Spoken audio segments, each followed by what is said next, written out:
Hi guys, ఈరోజు బ్రహ్మముడి సీరియల్లో ఏం జరిగిందో రివ్యూలో చూసేద్దామా. రాజు ముందు కావ్యని ఇరికించిన యామిని. యామిని ఏమని ఇరికించింది కావ్యని?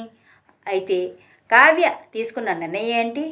కావ్యతో రాజు దుగ్గిరాలింటికి చేరుకున్నాడా లేదా అన్నది పూర్తిగా తెలియాలంటే మనం ఈ వీడియోని వివరంగా చూసేద్దామా. అయితే కావ్య కంగారుకి ఇంట్లో నుంచి వెళ్ళిపోవడంతో రాజుకి ఏదైనా జరిగిందా అంటూ రుద్రాన్ని ఇంకా వెటకారంగా అడుగుతుంది. ఆ మాటలతో దుగ్గిరాల ఫ్యామిలీ అంతా ఆమెపై విరుచుకుపడుతుంది. అయితే నా మనవరాలు కన్నీళ్లు పెట్టుకుంటూ వెళ్ళింది, అక్కడ ఏదో జరిగింది అని కాదే, అక్కడ రాజు దొరికాడని విషయం తెలియడంతో అలా పరిగెడుతుంది అని ఇందిరాదేవి చెబుతుంది. ఆ మాటలతో రుద్రాన్ని ఇంకా షాక్ అవుతుంది. సుభాష్ చాలా సంతోషిస్తాడు. రాజు క్షేమంగా ఉన్నాడని కావ్య ఫ్రెండ్ ఎవరో ఫోన్ చేసి చెబితే అది ఆగమేఘాల మీద వెళ్తుందని అపర్ణ అంటుంది. కావ్యకు ఫోన్ చేసి అడ్రస్ పెడితే మనం కూడా వెళ్దామని అంటాడు సుభాష్. దాంతో ఇంకా ఇందిరాదేవి భయపడి ఏదో ఒక విధంగా అడ్డుకుంటుంది. ఎందుకంటే అక్కడ రేవతి ఇంట్లో రాజు ఉన్నాడు కాబట్టి విషయం తెలిస్తే ఇంకా గొడవ జరుగుతుంది కాబట్టి ఆ విషయం తెలియకుండా ఉండాలనేసి ఇంక ఇందిరాదేవి కవర్ చేస్తుంది. అయితే ఇంకే విధంగా కవర్ చేస్తుందంటే నా మనవడు మనసు విరిగిపోయి కుమ్ములు పోతున్నాడని వాళ్ళిద్దరిని కాసేపు ఒంటరిగా వదిలేద్దామని చెబుతుంది ఇందిరాదేవి. ఫ్యామిలీ మొత్తం ఆ మాటలకు సరేనని అంగీకరిస్తారు. ఇక ఈ ప్రాబ్లంని తెగే వరకు లాగడం సరికాదని రాజుకి మనం తల్లిదండ్రులమైన నిజాన్ని చెప్పేద్దామని ఇంకా సుభాష్ చెప్పడంతో అంతా ఉలిక్కి పడతారు. కావ్య వాడి ప్రేమను యాక్సెప్ట్ చేయనందుకే రాజు అలా వెళ్ళిపోయాడని, అలాంటిది మనమే వాడి తల్లిదండ్రులు అని తెలిసి కూడా చెప్పకపోతే వాడికి ఆ విషయం తెలిసాక ఇంకే విధంగా బాధపడతాడో అనేసి వాడు తట్టుకోగలడో లేదో అనేసి మనం ఎలా అయినా వాడు ఏంటి ఎలా రిసీవ్ చేసుకుంటాడో తర్వాత చూసుకుందాం, మనం నిజాన్ని వాడికి మనమే తల్లిదండ్రులని చెప్పేద్దాం అనేసి సుభాష్ అంటాడు. దాంతో అందరూ ఆలోచించి సరేనని అపర్ణ అంటుంది. అయితే ఈ విషయాన్ని ఇంకా రుద్రాన్ని పక్కనే ఉండి వింటుంది కాబట్టి ఇంకా యామినికి విషయాన్ని చెక్ చేయాలని ఇంకా పక్కకు వెళ్ళి ఫోన్ చేసేస్తుంది. మెల్లగా జారుకుంటుందన్నమాట. రాజుకి వాళ్ళు నిజం చెబితే నీ జీవితం నాశనమేనని యామిని హెచ్చరిస్తుంది రుద్రాని. అక్కడి వరకు రాణిస్తే నేను యామిని ఎందుకు అవుతాను, ఏం చేయాలో ఎలా చేయాలో నాకు బాగా తెలుసు అని అంటుంది యామిని. ఇంతకీ యామిని ఏం చేస్తుందో తన ఆలోచన ఏంటో మనకైతే ఇంకా బయటపడలేదు. తన ప్లాన్లు వేరేగా ఉంటాయి కదా, చూడాలి. అయితే ఇదిలా ఉండగా రేవతి ఇంటికి వచ్చిన కావ్య ఆయన ఎక్కడున్నారు ఎలా ఉన్నారు అని ఇంకా కంగారుగా అడుగుతూ ఉంటుంది. రాజు మీ ఇంటికి వచ్చి నిన్ను పెళ్లి చేసుకుంటానని అడిగాడట కదా అని ప్రశ్నిస్తుంది రేవతి. నువ్వు తనతో పెళ్ళి ఇష్టం లేదని కఠినంగా మాట్లాడావా అని అడగ్గా అవును అని సమాధానం ఇస్తుంది కావ్య. నా తమ్ముడు గతం మర్చిపోయాడు, తిరిగి ఇంటికి తీసుకురావాలని నాతో చెప్పావు కదా, మళ్ళీ ఇదంతా ఎందుకు చేశావు అని నిలదీస్తుంది రేవతి. నువ్వు అన్న మాటలనే తలుచుకుంటూ రోడ్డు మీద వెళ్తుండగా రాజుకి యాక్సిడెంట్ అయిందని, చిన్న గాయమే అయిందని టెన్షన్ పడద్దని అంటుంది ఇంకా రేవతి. అయితే రాత్రి నేను మా ఆయన కారులో వెళ్తుండగా కారు రాజుని గుద్దేసిందని, అది చూసి మేమే కాపాడామని, గాయాలేమి కాకపోవడంతో తలకు చిన్న కట్టు కట్టి పంపించేశారని జరిగింది మొత్తం ఇంకా చెబుతుంది రేవతి కావ్యతో. గాయపడిన రాజు మందులు వేసుకుంటూ ఉండగా ఇలా చేసావేంటి తమ్ముడు, నీకు ఏమైనా అయితే నిన్ను నమ్ముకున్న వాళ్ళు ఏమవుతారని రాజును అడుగుతుంది రేవతి.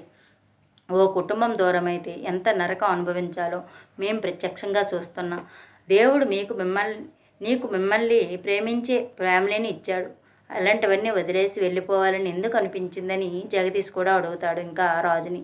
మీరంతా అనుకున్నట్లు నేనేమి కోరింటి ప్రాణాలు తీసుకోవాలని వెళ్ళలేదు, అనుకోకుండా కళావతి పెళ్లి ఒప్పుకోకపోయేసరి తట్టుకోలేకపోయానని చెబుతాడు రాజు. ఆ బాధలో వెళ్తుంటే అనుకోకుండా అలా జరిగిపోయిందని మొత్తం చెప్తాడు. వెంటనే ఈ విషయాన్ని ఇంట్లో వాళ్ళకి చెబుదామని రేవతి అడగ రాజు వద్దనేస్తాడు. కనీసం నువ్వు ఎక్కడున్నావనే విషయం కళావతికి చెబితే తను సంతోషిస్తుంది కదా అని రేవతి అంటుంది. నేనే వద్దనుకున్నప్పుడు నన్ను తను పట్టించుకోవద్దని రాజు బాధపడతాడు. కళావతికి నువ్వెంతే ఎంతో ఇష్టమని రేవతి అంటుంది. అదంతా నిజం కాదని, తను కేవలం నన్ను స్నేహితుడిగానే చూసిందని బాధపడతాడు రాజు. రాజుకి అసలు విషయం తెలియదు కాబట్టి అలా అనుకుంటున్నాడు. మీకు కూడా నేను ఇబ్బంది అయినట్లయితే చెప్పండి, నేను ఇక్కడి నుంచి కూడా వెళ్ళిపోతానని ఇంకా రాజు చెప్పడంతో రేవతి కోపంగా ఇంకా అరుస్తుంది. నువ్వు నా తమ్ముడివి, జీవితాంతా నాతోనే ఉన్నా నాకు ఎటువంటి అభ్యంతరం లేదని ఇంకా రేవతి అంటుంది. రాజు నా దగ్గరే ఉన్న విషయాన్ని నీకు చెప్పొద్దని తమ్ముడు చెప్పడంతో నీకు ఫోన్ చేయలేదని కావ్యకి చెబుతుంది రేవతి. రాజు దగ్గరికి వెళ్ళి కావ్య కరిచేస్తుంది. కళావతికి చెప్పొద్దని నేను చెప్పాను కదా అక్క, అలా మరి ఎందుకు చెప్పావని అడిగితే, అయితే నీ తమ్ముడు కంటే ఈవిడే ఎక్కువ అనేసి ఇంకా అడుగుతాడు రాజు. మండిపడిపోతాడు. మీరేమైనా సినిమాల్లో హీరో అనుకుంటున్నారా? లవ్ ఫెయిల్ అయ్యిందని యాక్సిడెంట్ చేసుకోవడానికి అంటూ ఇంకా ఫైర్ అవుతుంది కావ్య. మీరు రాత్రి నుంచి ఇంటికి రాలేదని యామిని వచ్చి చెబితే కానీ మాకు ఈ విషయం తెలియలేదు అని మేము ఆవిడ చెప్పాక చాలా టెన్షన్ పడ్డామని అంటుంది కావ్య. మీ మనసులో నా మీద ఎంత ప్రేమ ఉంటే ఎందుకలా మాట్లాడారు అని రాజు అడుగుతాడు. మీరు కూడా నన్ను ఇష్టపడుతున్నారు కాబట్టి అందుకే ఇక్కడ దాకా వచ్చారని అంటాడు రాజు. నేను మిమ్మల్ని ప్రేమించడం లేదు, మీరు ఎక్కడుంటే నాకెందుకు, మీ దారి మీది నా దారి నాది అని కావ్య బయటికి వెళ్ళిపోతూ అవుతుంది. అయిపోయారు అని అడిగితే, నేను మీతోనే ఇంటికి వెళ్తానని కావ్య తేల్చి చెబుతుంది. మా అత్తయ్య అమ్మమ్మల కోసం నేను మిమ్మల్ని తీసుకెళ్ళాలి అని అంటుంది కావ్య. రాజు రాను అంటున్నా కావ్య బలవంతంగా లాక్కెళ్ళిపోతుంది.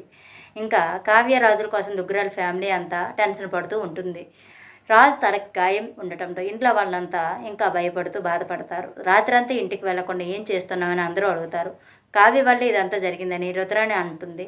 ఇంట్లో వాళ్ళంతా నన్ను నిందించాలనే ఇలాంటి పని చేశారా అని రాజుపై మండిపడుతుంది కావ్య. మీకేమైనా జరిగితే మేము తట్టుకోలేమని దుగ్గరాల ఫ్యామిలీ అంటుంది. మీరంతా నా మీద ఎంత ప్రేమ చూపిస్తున్నారు, కానీ నేను ప్రేమించిన మనిషి మాత్రం నా నుంచి దూరంగా వెళ్ళిపోతుందని బాధపడతాడు రాజు. మీ అందరితో కలిసి ఇక్కడే ఉండిపోవాలని ఉందని, నాకు ఒక బంధం కావాలి, కానీ దాన్ని కళావతి గారు మాత్రమే నాకు ఇవ్వగలరు అని అంటాడు రాజు. ఆవిడ కాదనేసరికి నేను తట్టుకోలేకపోయానని చెబుతాడు. తనెందుకు నువ్వు చెబుతుందో అర్థం కావట్లేదు అని అంటుండగా ఇంతలో యామిని ఎంట్రీ ఇస్తుంది. నిన్ను కాదనుకున్న మనిషి కోసం వెళ్ళిపోవాలనుకున్నావా అని నిలదీస్తుంది. నువ్వే ప్రపంచమని అనుకున్నా, నిన్ను నమ్మానని, నీతో జీవితాంతం కలిసి ఉండాలని కళ్ళ కన్నానని అంటుంది ఆమె. నువ్వు ఎక్కడున్నా సంతోషంగా ఉండాలని నువ్వు అనేసరికి నేను సైలెంట్గా అయిపోయాను. అలాంటిది నువ్వు ఇలా చేసుకుంటే ఎలా బావా అని రంగనాథ్ మాటలు ఇంకా చెబుతుంది ఆమెని. దీంతో రాజు ఏమన్నారో అర్థం కాక, కావ్యకి ఇష్టమైతే మీ ఇద్దరిని నేనే కలుపుతానని ఇంకా నీతి కబుర్లు చెబుతుంది యామిని. కావ్య గారు మీరు ఓకేనా అని ఇంకా కావ్యని ఇరికించేస్తుంది అనమాట. కావ్య ఎలాంటి నిర్ణయం తీసుకుంటుందో ఏంటో అనేది నెక్స్ట్ ఎపిసోడ్లో చూడాల్సిందే.